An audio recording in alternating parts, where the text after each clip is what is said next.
Hi everyone, my name is Fishkin. I'm the CEO here at SEOmoz. I've been doing SEO for a very long time, since all the way back in 2002. And today I'd like to talk to you about what SEO is, how it can help your business, why it's important to you, and some of the best practices. This little introduction should take 10 to 15 minutes. Hopefully it'll give you a lot of the basics. Let's dive right in. So when you perform a search on the major search engines, right, I'm using Google as an example here, you get something like this, right? You get these results and they tend to be very relevant to the search that you performed. They give you lots of good information. Google tends to order things in the order that they think is most appropriate, most relevant, most popular, those kinds of things. And these results over the years have gotten really, really good. Let's figure out, how did they do this? What's the process search engines use to calculate relevancy, to figure out which results to put in here, and to see which ones rank highest?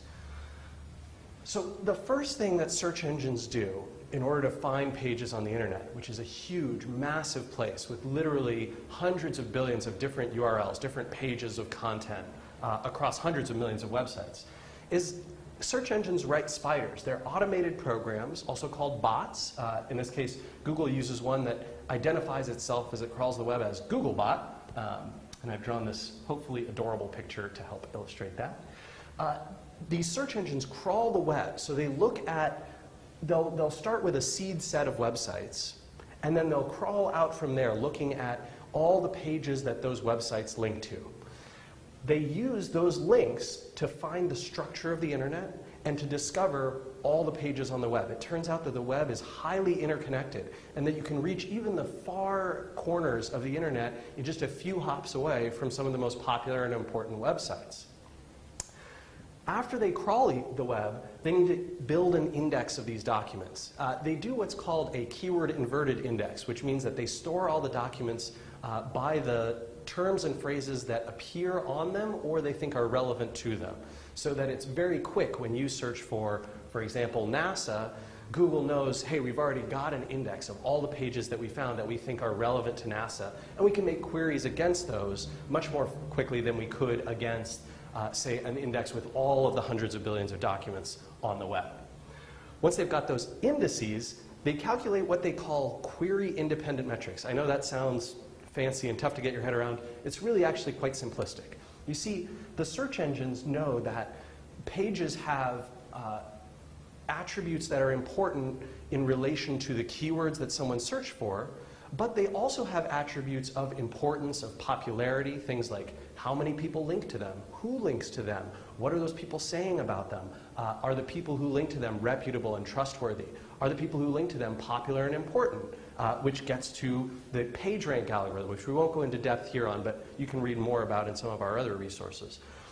They calculate these metrics so that it's very fast when they say, show me all the pages from NASA and order them by the most popular and important ones, that they can quickly know which pages in that keyword inverted index are the most popular, most relevant, most important ones, as opposed to just which ones are in there, and now we have to calculate all that data on the fly. So search engines do these millions and millions of calculations in fractions of the time it used to take them. Back in the day, to crawl the web, build an index, do this pre-processing calculation stuff, and issue these things out, Google would take nearly a month. In fact, they had monthly updates that they used to call the Google dance. Today, that same dance takes less than a few hours. Pretty remarkable. So let's go back to the search results and talk for a sec about how people actually use these search results. The thing is, when folks are typing words and phrases in here, the results that come up are related to their queries, certainly, but they also take into account a lot of things about searcher behavior and how people use things. There's all sorts of stuff in the results now, like personalization and vertical search and these kinds of things. What I want to talk about today, real quick, is the demand, how people think about what things to type into these boxes and why that's so important to marketers, to businesses, and anyone who's thinking about practicing SEO. So let's take a quick dive over here and talk about keyword demand. So the really interesting thing is that while lots and lots of people will do common searches, like I mentioned, NASA, they'll search for things like car loans. They might search for their favorite ice cream store down the street. And then they might search for very, very strange things like a combination of their name in addition to some press release, right? And probably very few people perform those searches. The really weird thing about this is those searches that are performed many, many thousands, tens of thousands, hundreds of thousands of times a month actually represent only a small fraction of the total quantity of searches that are performed in Google. In fact, if you take all of the searches that are performed more than 100 times a month, you're going to find that adds up to less than 30% of all the searches that take place. That means that 70% or more of searches take place in what SEOs call the long tail. Now, the long tail of demand is those strange, weird keywords that only get searched for maybe a few times a month, maybe only once a month ever. But it turns out that those odd searches, those many multi-word searches, take up the massive amount of demand in the search engines overall. In fact, Google came out with a stat a few years ago. They said that a full 20%, 1/5, of all the queries that are performed on Google search engine have never been performed before. Each month, 1/5 have never been seen before. No one's ever searched for them. It's an absolutely remarkable stat, and it speaks to the size of the long tail.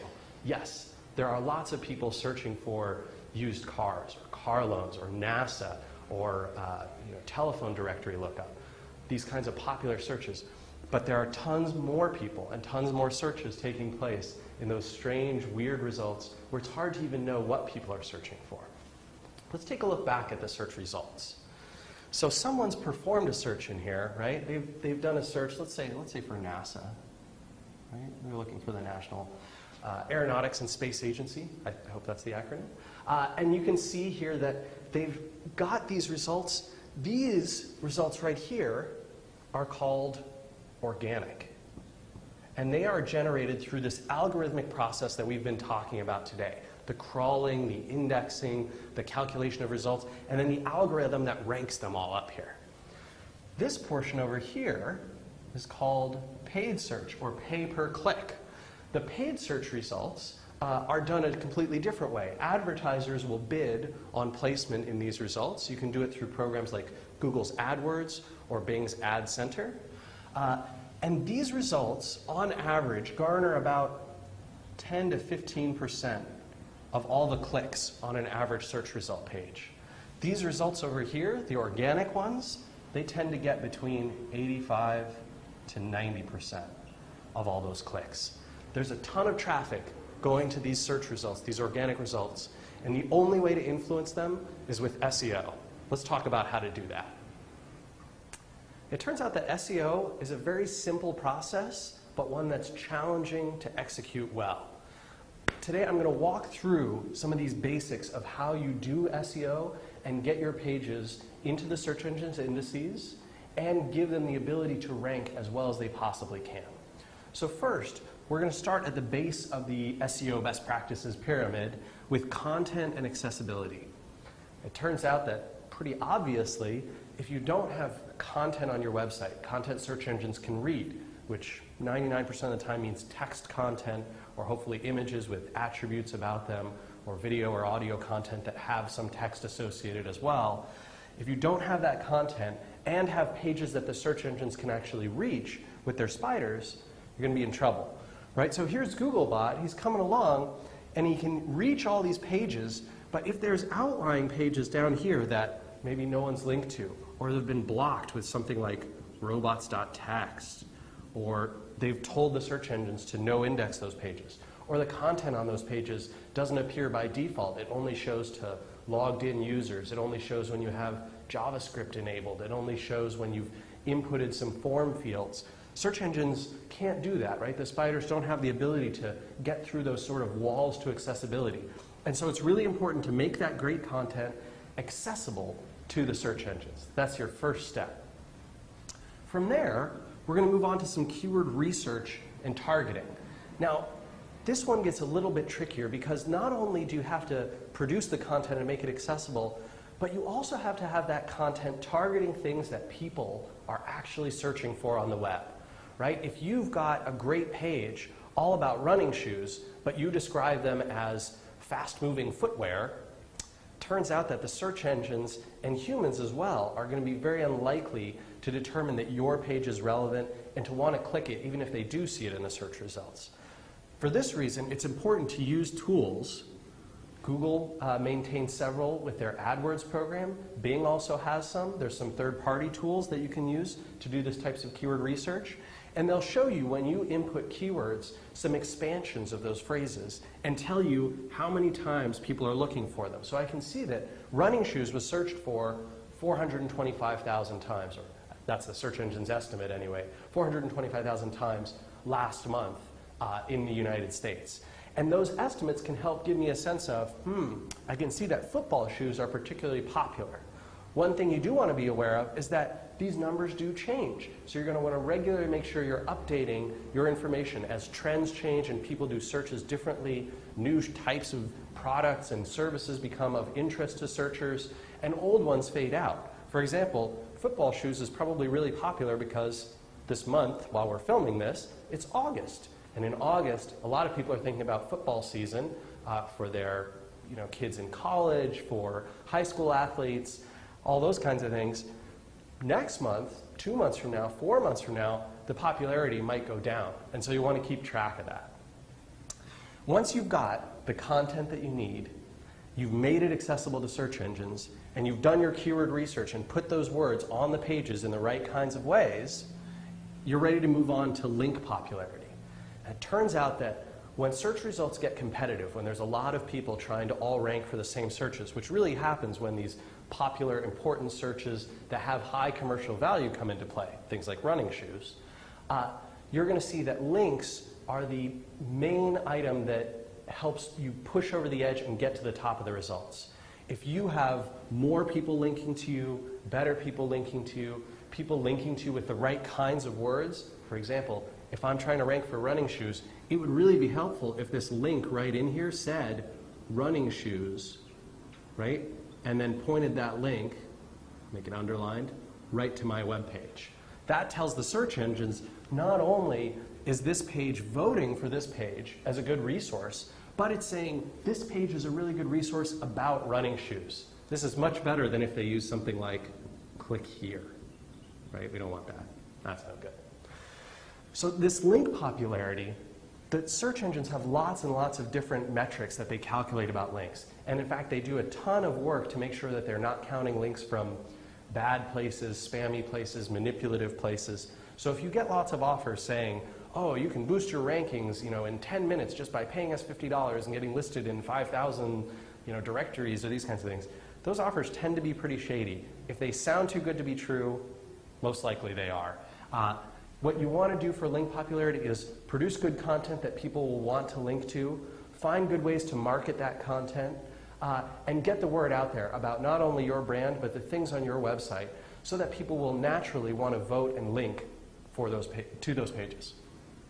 The last piece in the puzzle, and by extension actually the smallest piece of the puzzle currently for search engines, is social media signals. So it turns out that the search engines, Google and Bing both have made deals with services like Twitter. Gmail obviously is controlled by Google, and Bing has all the relationships that the Microsoft suite of products, things like MSN and Hotmail and those kinds of things.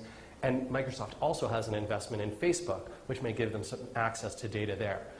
As these social sharing services provide information about the web's link graph, about what's popular and important, what people are sharing, what they're liking, what they're giving a thumbs up to on something like a stumble upon, or sharing with their friends on Facebook or tweeting about, those signals make their way into the search engines as well. We're still in the early stages of how search engines treat that data, but it's a good bet that in the future it'll become more important. And that's why it's critical to make sure that as you're doing great SEO, you're also thinking about, hey, how can I make my content, my website, relevant and valuable to people on these social platforms?